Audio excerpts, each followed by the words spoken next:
Welcome back to Mike's Man Cave and welcome back to another video. Now, what I'll be discussing in this video is some problems with the instructions on Joel's two-post hoist installation, and also some issues that you will run into if you're trying to do this job yourself like I am at the moment. I thought I was past halfway through the installation of the hoist, but due to the lack of these instructions, I've actually got to pull half the work I've done yesterday apart again and redo it all. And luckily, I have not run the cables. The cables are sitting on the ground there, and I was going to install these today, and also the hydraulic lines. Now, lucky I decided to have a look at the hydraulic lines beforehand. Now, that crossbar there is installed the wrong way around, and I'll get up there with that ladder in a second and show you why. But there's no mention of this in the instructions, and I'll show you what's written in the instructions in a second. And luckily, I haven't run all the cables and everything else before doing the hydraulic lines, because then that'd be even more work that would have to be undone to fix up this problem. So let's have a look at the instructions first, then I'll take you up there and we'll have a look at it. Now, as you can see here on page 6 of the instruction manual, it gives you some dimension, and this is assembly of the main hoist frame. Fit the cross beam to the columns using the angle plate. Angle plates can be installed either side, but the crossbeam must be installed correctly for the hydraulic hose guides. Now, unless you've built one of these before, really you have no idea what that means. And there's nothing in the instructions at all that shows you how to install these. And now the difference is these little things here, and we'll go and have a look at that in a minute. And it just shows these here facing one way, and then on the other side it shows you them facing the other way. And there's nothing else here that indicates which way that crossbeam needs to go on. So you're basically taking a guess, unless you've installed one of these before. And these things here we'll be talking about very shortly as well, after we've discussed the crossbeam. So let's get up there and have a look. Now we're at the top, and that's the bracket there that I'm talking about. See how it faces on an angle? And I did recall seeing somewhere that that angle faces towards where the pump mounts, which is on the front of the hoist there. On that side here is the same bracket, facing the same way. And there's the rollers, and I've already installed the release cable, which hopefully I should be able to leave that there while I reinstall this crossbar. Now, I've already fitted all the safety bar and all the other brackets, and that's to stop your car getting crushed to the crossbeam. So once your car, and this is padded, once your car hits this, it'll trip the safety switch and it'll shut off the pump down the bottom there. Luckily, what I've worked out before I installed these cables, because I was going to install the hydraulic lines, which are sitting up behind those speakers there. Now, the hydraulic lines will come up at the back of the hoist, on the back there, furthest away from the pump.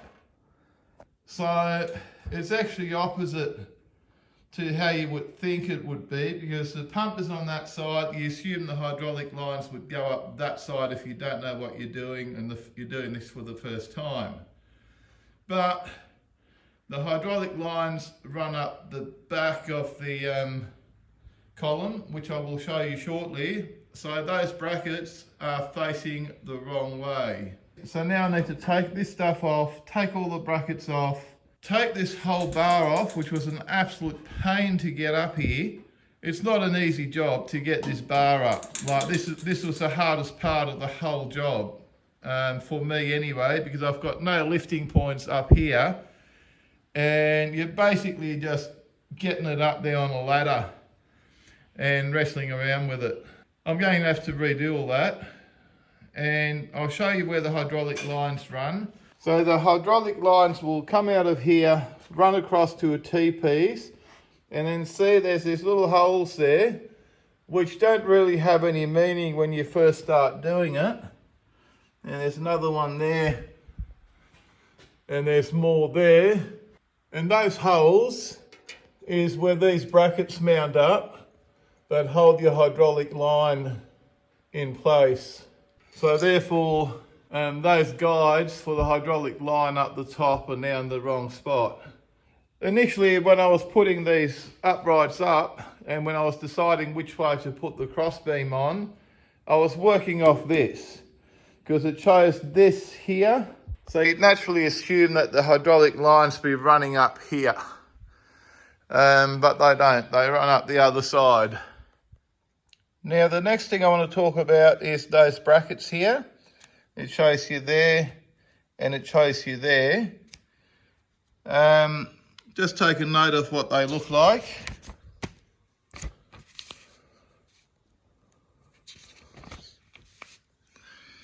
And then you've got those brackets there and there on the columns. And this is what it shows you there in the instructions, which is fair enough. But what it doesn't tell you in the instructions or cover, that there's two different sizes of wheels. There's that size, which is the larger one. I've worked out the larger one fits down the bottom. So the larger wheel goes in here, because that allows you to guide the cable to the other side of the column there. And I'll show you that. And this is where the cable comes out on the other side. So this here, the inside of this larger wheel just seems to sit flush with the surface here to make this cable run flush up along the this column, so it doesn't interfere with anything. And I'll go up there and I'll now show you the top bracket. Okay, here's the top bracket. Does that look anything like the bracket in the picture? Even remotely similar? It doesn't. Okay, now this is the smaller wheel of the wheels supplied, and the reason I worked out that the smaller wheel goes up here because the bigger wheel doesn't actually fit, or very, very barely fits, but then it won't spin freely. So therefore, I'm assuming the only way this can go together is to put the small wheel up the top and the big wheel down the bottom. On this tall bracket here, which is shown nowhere in the instructions, it's also got two sets of holes. Which holes do you use? I've used the lower set because that brings the cable across the top, clear of the crossbeam. If I use the lower set of holes, or if I use that set of holes, the cable would be going inside the channel, which I think will be a little bit crowded, because if you look at that, this is where the main cable's going to run. Well, it might just miss it, but it might not. I think it would rub on this pulley here. But again, there's nothing in the instructions. You've just got to make it up as you go. Look, so far I'm happy with the quality of the hoist, but seriously, considering how much money these things cost, and that a lot of people would be installing these, you'd think there'd be some decent instructions that come with this hoist. And hopefully this video will help someone out. I'm going to upload this video straight away today, just so anyone that's following this or anyone that's considering building one of these will avoid those traps straight away. And maybe possibly there's going to be a second video of further traps as I go along, because I've still got to install those cables. I've got to still install those hydraulic lines. But before I can install the hydraulic lines, I've got to undo all the good work I did yesterday afternoon after work. And I'm going to have to spin that bar around, which I'm really, really scared again. I was so happy when that bar was up there, and now It's got to be redone. Yeah, I'm not happy about that at all. Very, very unhappy. Very, very, very extremely unhappy. I don't know if you're getting the feeling that I'm not happy about it, but look, it was scary getting it up there, and you know, it was the biggest sigh of relief when I had it all up there and no one got injured, hurt, or anything happened. And I know, look, you know, I can pay someone $1,000 to do it for me, but I'm already quite a few $1,000s into this, and I really don't have too much more money to throw at this, to pay people to do a job. Plus, it's almost impossible where I live to get someone to come out and do any work. I've been waiting on an electrician to do some work for me for about 6 months, and hopefully I'll be able to get them out here to wire this up. I'm probably going to have to get some electrician and kidnap them and physically drag them out here. Now, one final thing. It shows these things here. You can see clearly they're mounted on the site there. Apparently there's some holes there where they mount. There's nothing there. For some reason, I figured out, I'm hoping that they go there.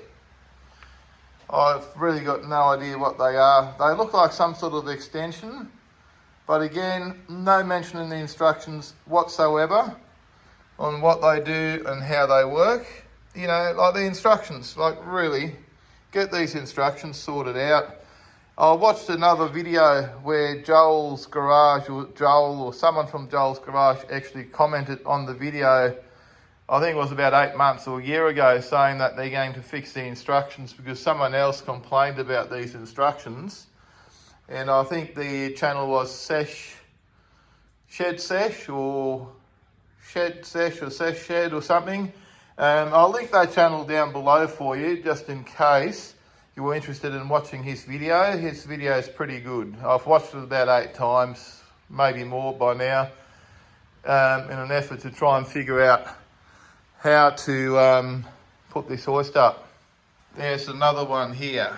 I think these things got something to do with this, but you know, that's adjustable. But these don't really come out, or they do. I really don't know. It's something I'm going to have to work out, and I really don't know. I thought these were like an extension for this initially, but doesn't show you anything. They're not threaded. There's a thing there. So at this stage, I've got no idea what they are. I'll just leave them there. Now, one final thing I'd like to bring up in this video is these arms. They're different. There's C and there's an unmarked arm. Now, why doesn't it tell me in the instructions on where the arms go? Like, you're supplying 2 different arms. You're supplying a long one that's got 1 extension, and you're supplying a short one that's got 2 extensions. Do you think it would be worthwhile having a single short sentence in your instructions that say, hey, number C points that way? Like, is that a lot to ask? Am I literally asking too much? Now, I've watched other videos on YouTube, and I've worked out that the 3-arm one is generally designed to go to the front of the car, and the 2-arm one is generally designed to go to the back of the car. But the arms can also be used either way interchangeably. Now, I'll be using the hoist mostly with the car facing towards my workshop area where all my tools are. So, therefore, I've installed the arm facing forward so that 9 out of 10 times the car will be on there facing forward on the 3-sectional arm. And the 2-sectional arm goes to the back of the car. Now, apparently you can install them either way. You can switch these over because this is just a time waster. You're sitting there for 20 minutes reading and rereading the instructions, looking at the pictures, trying to figure out what you've missed and why you're an idiot and why you can't see how it all goes together. When they just haven't bothered to put it in there. I mean, they've sold hundreds, possibly thousands of these. Like, you'd think a little sentence in the instructions, hey, face your arm that way, idiot. And that would make life a lot easier. If I'm starting to sound annoyed and frustrated, it is because I am. Because all the time that I've wasted reading instructions and rereading instructions and reading them again and searching the internet and watching videos on the internet just to work out which way this arm goes on. Like, when it could have been written in the instructions and the whole job could have been done in less than 5 or 10 minutes. Whereas it's taken me nearly a day to work out which way these arms go on. Just wasting people's time. Look, I might sound like I'm whinging, and to some degree I am. I don't think it's a lot to ask to have instructions that are concise and clear. You know, like putting that crossbar up there, putting that crossbar up is a major job if you're doing it by yourself, or even like I've got it up there with my 15-year-old son who's not here today, so I'm here by myself. And, you know, I've got the day off because I've been rained off at work, and I was going to put the hoist together and finish putting it together today. Now, I'm stuck with that. How am I going to do that myself? I probably won't. The instructions, like, it's a safety issue as well. Like, I understand that people that buy a hoist should know how to use a hoist. At the same time, these are consumer hoists that people buy and put in their garages and sheds. And having instructions that reliably tell you how it goes together with some decent drawings or even photos, I don't think it's a lot to ask. Feel free to comment and tell me how much of an idiot I am. Or if you've got any questions or anything else relating to this hoist, any pitfalls that you might come across, just leave a comment down below and I'll try and answer it to the best of my ability. In the meantime, if you enjoyed this video, found it useful at all, please don't forget to give me a big thumbs up. And don't forget to smash the subscribe button for more videos from Mike's Man Cave. Thanks for watching and bye for now.